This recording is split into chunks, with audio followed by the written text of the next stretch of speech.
अस्सलाम वालेकुम everyone, welcome back to doctor Ana explains. मैं हूं doctor Ana, I am a registered medical practitioner और आज हम बात करेंगे एक ऐसे साइलेंट एनिमी के बारे में जो हमारे शहरों में छुपा हुआ है और हमारी हेल्थ को बहुत नुकसान पहुंचा रहा है। जी हाँ, मैं बात कर रही हूँ स्मोक के बारे में। आज हम देखेंगे कि स्मोक असल में है क्या, ये कैसे हेल्थ को इम्पैक्ट करता है और इससे बचने के सिंपल हैक्स क्या हैं। ये वीडियो आपको और आपके प्यारों को प्रोटेक्ट करने में हेल्प करेगी, तो ज़रूर पूरा देखिएगा और आगे अपने दोस्तों के साथ शेयर करना मत भूलिएगा। तो चलें शुरू करते हैं। सबसे पहले स्मोक के बारे में समझें। ये सिर्फ फोग नहीं है, ये स्मोक और फोग का एक डेंजरस कॉम्बिनेशन है जो कि पोल्यूशन और हार्मफुल केमिकल्स के मिक्सचर से बनता है। जब ये हार्मफुल केमिकल्स सनलाइट के साथ रिएक्ट करते हैं तो ये एक थिक लेयर ऑफ स्मोक बनाते हैं जो कि हमारी सराउंडिंग्स में आजकल बहुत ज़्यादा पाया जा रहा है। अमेरिकन लंग एसोसिएशन 2020 की रिसर्च के मुताबिक स्मोक में बहुत छोटे छोटे पार्टिकल्स पाए जाते हैं, जैसे कि PM2.5 और PM10। ये पार्टिकल्स साइज में छोटे ज़रूर हैं लेकिन हेल्थ को बहुत बड़े नुकसान पहुंचा रहे हैं, क्योंकि ये लंग्स तक बासानी पहुंच जाते हैं और फिर आपके लंग्स से आपके खून के अंदर शामिल हो जाते हैं, जहां पे जाके ये आपकी बॉडी को मल्टीपल तरीकों से अफेक्ट करते हैं।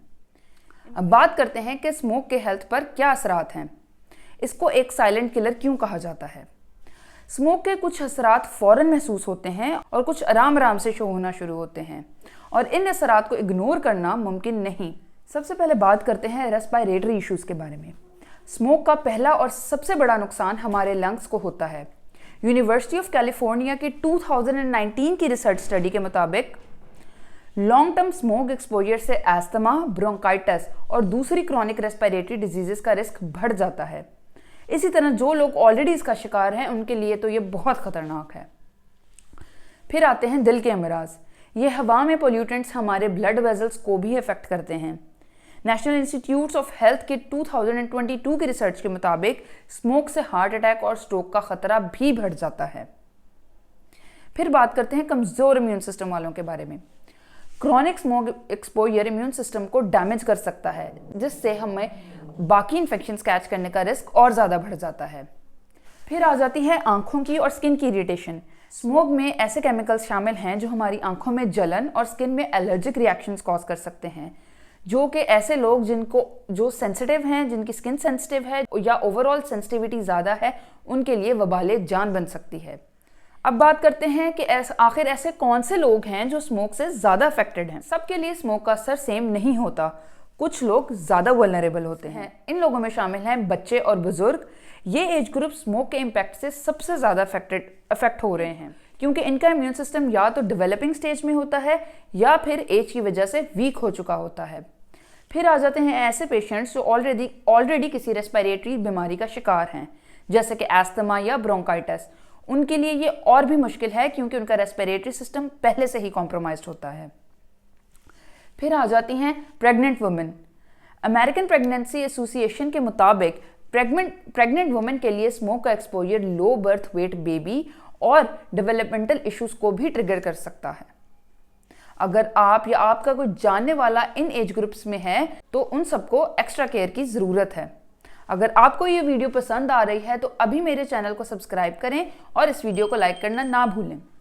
आगे चलते हैं और बात करते हैं कि स्मोक से बचने के क्या तरीका है और कौन सी ऐसी प्रिवेंटिव मेजर्स हैं जिसके थ्रू आप इसके असर को कम कर सकते हैं। कुछ ऐसी मेजर्स जो आप अपने और अपने फैमिली के लिए लेकर उनको और ख़ुद को स्मोक से प्रोटेक्ट कर सकते हैं, उनमें शामिल हैं सबसे पहले मास्क पहनना। सिर्फ कोरोना नहीं, स्मोक के लिए भी N95 या KN95 जैसा मास्क बहुत ज़रूरी है, स्पेशली रेस्पिरेटरी डिजीज़ वाले पेशेंट्स के लिए। फिर आ जाता है इंडोर रहना। इंडोर रहें जब स्मोक ज़्यादा हो। जब आपके शहर में स्मोक का लेवल हाई हो तो कोशिश करें कि घर के अंदर ही रहें। आउटडोर एक्टिविटीज़ को लिमिट करें और ऐसे वक्त में एक्सरसाइज ना करें। फिर आ जाता है घरों के अंदर एयर प्यूरिफायर्स का इस्तेमाल। घर में एयर प्यूरिफायर्स लगाने से आप इंडोर एयर को क्लीन कर सकते हैं, जो स्मोक से प्रोटेक्शन में बहुत मददगार होती है। फिर आ जाता है पानी और डिटॉक्स ड्रिंक्स। स्मोक के हार्मफुल टॉक्सिन्स को बॉडी से फ्लश करने के लिए पानी और एंटीऑक्सीडेंट रिच ड्रिंक्स जैसे कि ग्रीन टी या सिट्रस जूसेस का इस्तेमाल ज़्यादा कर दें। यह आपके लिवर और किडनीज को भी सपोर्ट करेगा। Then is the saline nasal spray. Saline water से नाक की सफाई करने से हार्मफुल पार्टिकल्स को निकाला जा सकता है जो स्मोक से डायरेक्टली अंदर चले जाते हैं। इन सिंपल स्टेप से आप और आपकी फैमिली स्मोक से बेहतर प्रोटेक्शन हासिल कर सकते हैं। Moving on and talking about कि अगर आपको स्मोक के सिम्टम्स फील होना शुरू हो गए हैं तो क्या करना चाहिए। इसमें सबसे पहले आ जाती है steam inhalation.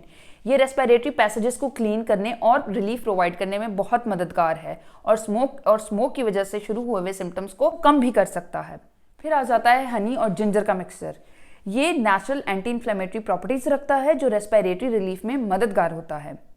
Then are the herbal teas. Green tea और पेपरमिंट टी जो एंटीऑक्सीडेंट से भरपूर हैं, बॉडी को टॉक्सिन से फाइट करने में बहुत मदद देते हैं। Lastly vitamin C and vitamin E. ये एंटीऑक्सीडेंट्स इम्यूनिटी को सपोर्ट करते हैं और आपकी बॉडी को स्ट्रेंथ देते हैं। सर्दियों में oranges are easily available which are rich in these antioxidants, specifically vitamin C. तो स्मोक के सीजन के दौरान ऑरेंजेस को अपनी डाइट का हिस्सा बनाना मत भूलें। इन टिप्स के साथ आप अपनी हेल्थ को भी बेहतर मैनेज कर सकते हैं और अपने घर वालों का भी ख्याल रख सकते हैं। और अगर आपको स्मोक की वजह से कोई नेगेटिव इफेक्ट्स का सामना हो रहा है या आपकी कंडीशन ज़्यादा ख़राब हो रही है तो अपने डॉक्टर से रजू करने में देर मत करें। तो दोस्तों, ये थी हमारी आज की वीडियो स्मोक के बारे में। इस वीडियो को ज़रूर लाइक और शेयर करें अगर आपको ये यूज़फुल लगी हो, और हमारे चैनल को सब्सक्राइब करना ना भूलें ताकि आप और भी ऐसी हेल्थ टिप्स और प्रिकॉशंस के बारे में जान सकें। आज के लिए यही था डॉक्टर अना की तरफ से। दें डॉक्टर अना को इजाज़त। मिलते हैं नेक्स्ट वीडियो में। Let's see what doctor Ana explains next. अल्लाह हाफिज़।